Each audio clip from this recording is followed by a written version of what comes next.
GVisionMedia நேயர்கள் அனைவருக்கும் வணக்கம். தோட்டக்கலை மிகவும் ஒரு அற்புதமான கலை. நம்ம வீட்லேயும் ஒரு தோட்டம் இருந்தால் ரொம்ப நல்லா இருக்கும் அப்படின்னு ஒரு தாட் இருந்தது.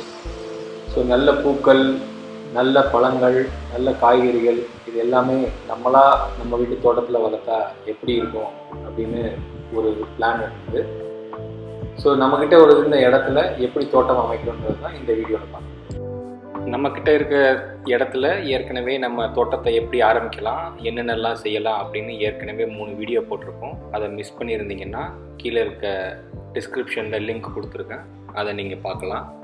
தோட்டத்தில் பெரிய மழைக்கு அப்புறம் என்ன மாதிரியான பராமரிப்புகள் நம்ம பண்ணணும் அப்படிங்கிறது தான் இந்த வீடியோவில் பார்க்க போகிறோம். களை செடிகள் அகற்றுதல், என்னென்ன கருவிகள் பயன்படுத்துகிறோம், மண்புழுகளை எப்படி கண்டுபிடிக்கிறது, சுற்றி பாத்தி எப்படி அமைக்கிறது அப்படிங்கிறத இந்த வீடியோவில் பார்க்கலாம்.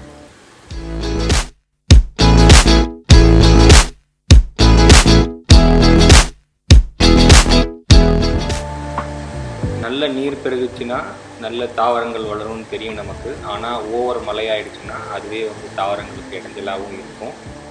முதல்ல பெரிய பிரச்சனையாக இருக்கிறது இந்த களைச்செடிகள். இந்த களைச்செடிகள் பார்த்திங்கன்னா நிறைய வகையான புல் எல்லாமே வளர ஆரம்பிச்சிடும். தேவையில்லாத செடிகளும் அதோடு சேர்ந்து வளர்ந்துடும்.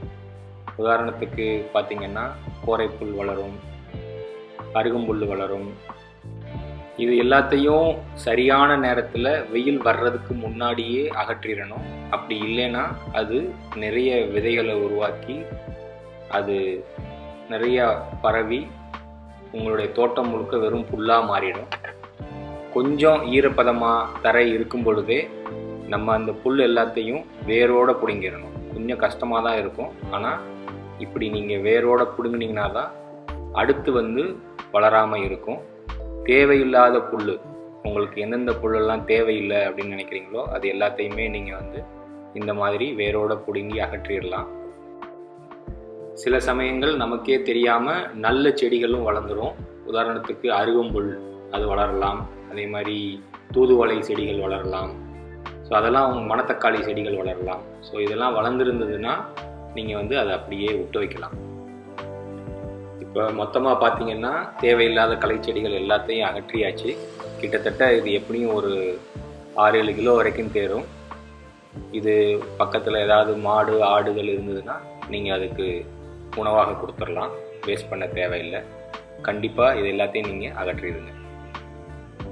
தண்ணி நிறையா தேவைப்படுற தாவரங்கள், உதாரணத்துக்கு இந்த ஓமவள்ளி பார்த்திங்கன்னா நல்லா வளர்ந்துருக்கு.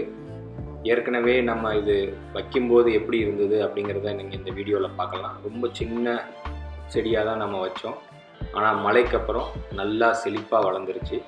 இதுக்கு நம்ம போட்டிருந்த உரங்களும் தான் காரணம். தோட்டக்கலைக்கு தேவையான சின்ன சின்ன கருவிகள் நமக்கு என்னென்ன பயன்படுத்தலாம் அப்படிங்கிறத பார்ப்போம். ஆரம்பகட்ட தோட்டம் அப்படின்றதுனால இந்த மாதிரி ஒரு 5 விரல்கள் கொண்ட கம்பி, இந்த மாதிரி ஒரு கருவி நமக்கு கண்டிப்பாக தேவை. இது மண்ணை கிளறுவதற்கு நல்லா பயன்படும். அதுக்கப்புறம் ஒரு சிறிய கடப்பாறை தேவைப்படும். ஸோ பெரிய கடப்பாறை நமக்கு தேவையில்லை. நம்ம பெரிய வயல் தோட்டம் அந்த மாதிரி இதில் வேலை செய்யப்படல, சிறிய வீட்டு தோட்டத்துக்கு தான். ஸோ அதனால் இந்த அளவுக்கு இருந்தால் போதும். இதுக்கு அடுத்து நமக்கு தேவையானது ஒரு சிறிய கரண்டி மாதிரி ஒரு டூல் தேவைப்படும். ஸோ இது நம்ம மண்ணை ஈஸியாக அள்ளுறதுக்கும் நம்ம அதுக்கு பாத்தி அமைக்கிறதுக்கும் செடிகளுக்கு இது ரொம்ப பயனுள்ளதாக இருக்கும். ஸோ நான் என்னுடைய தோட்டத்துக்கு இந்த 3 சிறிய கருவிகளை தான் பயன்படுத்துகிறேன். இதுவே போதுமானது. மழைக்கப்புறம் முக்கியமாக கவனிக்க வேண்டியது மண்புழுக்கள். நம்ம நல்ல சாணம், உரம், நல்ல பயோ ஃபெர்டிலைசர்ஸ் இதெல்லாம் போட்டிருந்தோம் அப்படின்னா மண்புழு நல்லா பெருகும். மழைக்கப்புறம் அந்த உரங்கள் எப்படி போடணும் என்ன அப்படிங்கிறத பற்றி ஏற்கனவே ஒரு வீடியோ போட்டிருந்தோம். அதை நீங்கள் மிஸ் பண்ணியிருந்தீங்கன்னா மேலே இருக்க லிங்கை கிளிக் பண்ணி பார்க்கலாம். இந்த சிறிய கடைப்பாறை மூலமாக மேலாக இருக்கிற மண்களை நீங்கள் லைட்டாக கொத்தி எடுக்கும் பொழுது உங்களுக்கு மண்புழுக்களை பார்க்க முடியும். ஸோ இப்போ இதை பார்த்தீங்கன்னா ஒரு பெரிய மண்புழு. ஸோ மண்புழு இருந்ததுன்னா உங்கள் மண் வளமாகிட்டு இருக்குன்னு அர்த்தம். அதை எடுத்து போட்டுறாதீங்க, அதை திருப்பி மண்ணிலேயே போட்டு மூடி வச்சிருங்க. இன்னொரு சிறிய மண்புழுவும் நம்மளால் பார்க்க முடிஞ்சுது. ஸோ நம்ம வந்து இப்போது சாணம், உரம் தொடர்ந்து நீங்கள் போட்டுகிட்டே வந்தீங்க அப்படின்னாலும், பயோ ஃபெர்டிலைசர்ஸ் நீங்கள் தொடர்ந்து பயன்படுத்திட்டு வந்தீங்கன்னாலும் இந்த மண்புழு வந்து நீங்கள் தொடர்ந்து உங்கள் தோட்டத்திலேயே இருக்க வைக்க முடியும். ஏன்னா வெயிலுக்கு அப்புறம் இந்த மண்புழுக்கள் இல்லாமல் போயிடும். உங்களுடைய மண்ணை வந்து எப்பயுமே ஈரப்பதமாகவும் நல்ல உரங்களும் போட்டு வச்சுருந்தீங்க அப்படின்னா மண்புழு தொடர்ந்து இருக்கும். ஸோ மண்புழுக்கள் வந்து மிக முக்கியமானவை தாவர வளர்ச்சிக்கு.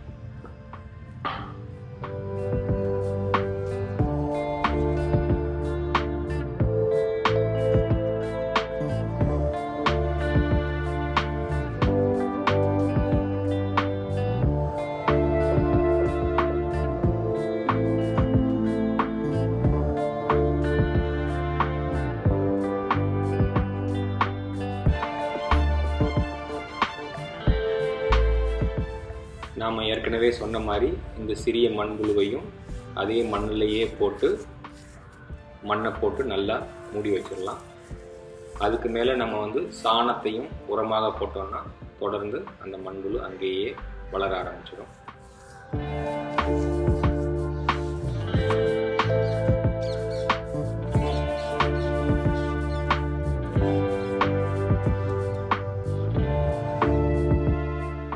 இப்போ நம்மக்கிட்ட ஏற்கனவே ஒரு டூல், ஒரு சிறிய கரண்டி மாதிரி ஒரு டூல் காமிச்சோம். அதை பயன்படுத்தி இதில் இருக்கிற மண், மேலாக கொத்தப்பட்ட மண் எல்லாத்தையுமே ஒரு பாத்தி மாதிரி இருக்கிற செடிகளுக்கு சுற்றி அமைச்சிக்கணும். ஸோ அப்படி அமைக்கிறதுனால நம்ம அதுக்கடுத்து தண்ணி ஊற்றுறதுக்கு, மழைக்காலம் வரும் பொழுது அடுத்து தண்ணீர் தேங்குவதற்கும் பயனுள்ளதாக இருக்கும். இதே மாதிரி மழைக்கு அப்புறம் உங்களுடைய எல்லா தாவரங்களுக்கும் இது மாதிரி ஒரு பராமரிப்பு நீங்கள் கண்டிப்பாக பண்ணியாகணும். இந்த தோட்டத்தில் எல்லா செடிகளுக்கும் கீழேயுமே மண்புழுக்கள் இருந்தது. ஸோ அதை வந்து அப்படியே மெயின்டைன் பண்ணுறதுக்காக சாணத்தை மறுபடியும் உரமாக போட்டு பாத்தி அமைச்சு வச்சுருக்கோம். ஏற்கனவே தோட்டம் அமைக்கிறத பற்றி 3 வீடியோக்கள் நம்ம பதிவு பண்ணியிருந்தோம். அதை நீங்கள் பார்க்க மறந்துருந்தீங்க அப்படின்னா மேலே வர்ற லிங்க்கை நீங்கள் கிளிக் பண்ணியும் பார்த்துக்கிடலாம். கீழே டிஸ்கிரிப்ஷன்லையும் அந்த லிங்க் எல்லாத்தையும் கொடுத்துருக்கோம், நீங்கள் பார்க்கலாம். இந்த வீடியோ உங்களுக்கு கண்டிப்பாக பிடிச்சிருக்கும்னு நினைக்கிறோம். இந்த வீடியோவை லைக் பண்ணலாம், கிவ் இட் அ தம்ஸ் அப். உங்கள் ஃப்ரெண்ட்ஸ், ஃபேமிலிஸ், ரிலேட்டிவ்ஸ்க்கு கண்டிப்பாக ஷேர் பண்ணுங்கள். எங்களுடைய சேனலுக்கு தவறாமல் சப்ஸ்கிரைப் பண்ணுங்கள். Thanks for watching the videos and stay tuned. Bye.